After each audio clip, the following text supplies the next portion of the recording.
Ya, selamat siang. Saya Giovanni Jeremy. Saya Dika Andriawan. Saya Charles Lucas. Saya Laurentus Claudio Chandra. Alokasi kami membuat video ini adalah untuk menyelesaikan tugas akhir SIA 1 berhubungan dengan bisnis analis project. Dan saat ini kami akan mewawancarai seorang komisaris dari Fairpoint Property Group. Dan sekiranya apa yang kami wawancarai sesuai dengan apa yang akan menjadi jawaban dari tugas akhir project SIA.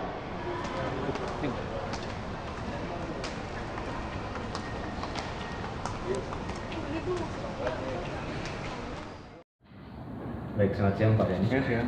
Kami dari Fakultas Ekonomi Bisnis Unika Atmajaya dan saat ini kami akan mempertanyakan seputar bisnis analis yang akan dimulai oleh teman saya Laurentus Claudio sekarang. Sebelumnya perkenalkan dulu, saya Laurentus Claudio, Pak.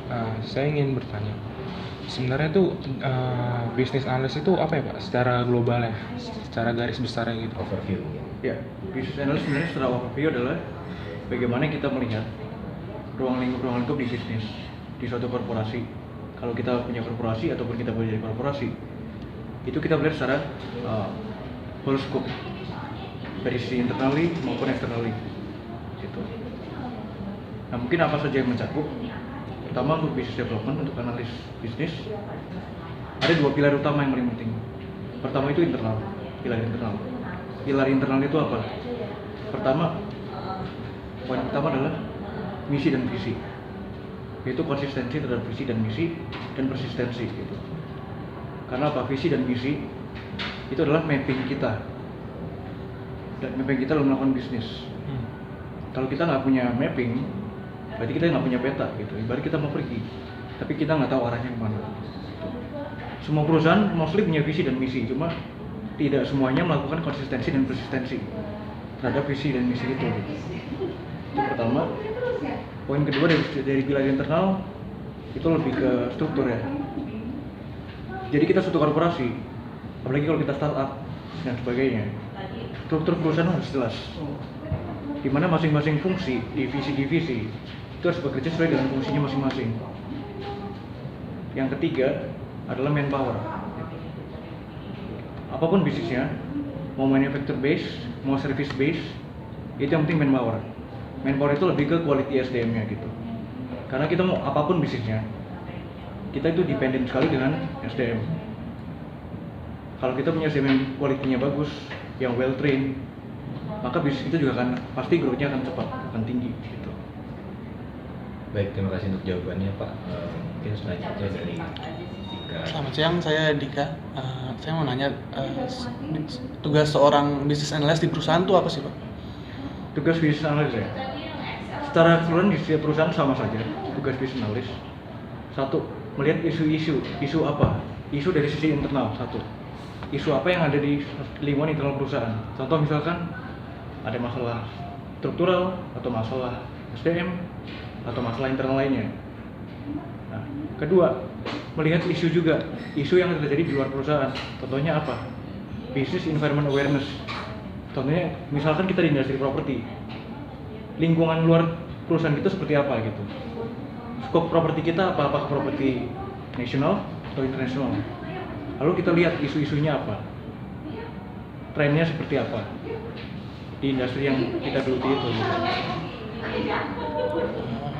Terima kasih Pak untuk jawabannya. Mungkin selanjutnya Saya Charles Lucas. Nah, yang kita mau tanya itu data apa aja yang dibutuhin buat menganalisis suatu buat bisnis itu Pak?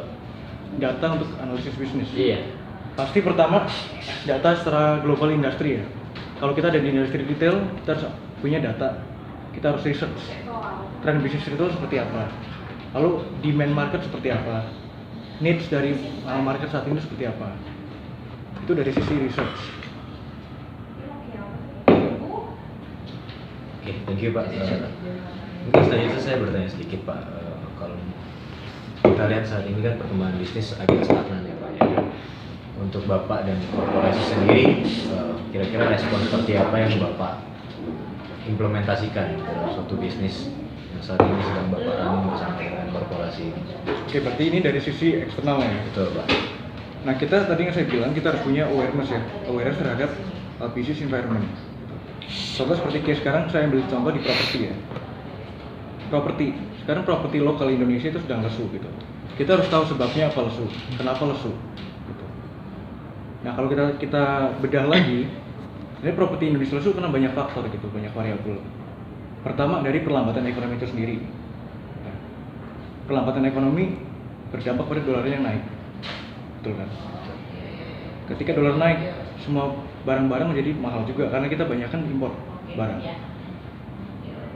Nah, di samping itu banyak juga di Indonesia ekspatriat luar yang dipulangkan per pasca pemilu.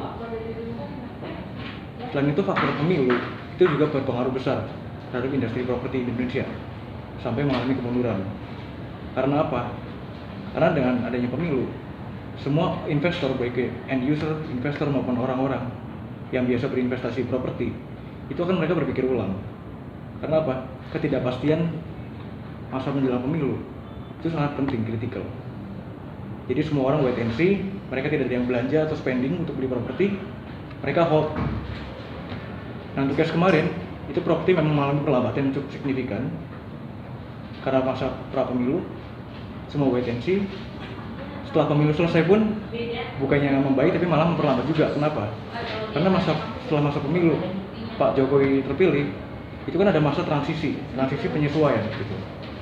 Di mana kinerja kabinet cukup buruk saat itu, trust masyarakat berkurang terhadap pemerintahan, itu lebih memukul lagi ke sektor ekonomi secara globally, nationally. Nah, karena itu sektor properti juga turut terpukul karena itu sektor real. Baik, kami setuju mengenai pendapat Bapak dan terima kasih untuk pendapatnya Pak. Mungkin closing statement untuk kami sebagai bisnis analis, apa sih tindakan real atau solusi yang Bapak implementasikan sehingga untuk menghadapi krisis ekonomi yang terjadi saat ini di Indonesia? Ya, closing statement dari saya satu statement singkat, itu balik lagi ke awareness dari sisi internal maupun dari eksternal. Apakah ada kelemahan atau improvisasi yang harus dilakukan dari sisi internal kita, lalu dari sisi eksternal apa yang harus kita lakukan? Apakah ada improvement yang perlu dilakukan baik dari sisi marketnya itu sendiri maupun sisi strategi kita sendiri. Oke, baik. Terima kasih untuk waktunya Pak. Berikut wawancara kami dengan Pak Dhani Wijaya selaku komisaris dari Fairpoint Property Group, dan kami sangat appreciate untuk waktunya Pak Dhani. Thank you, dan demikian.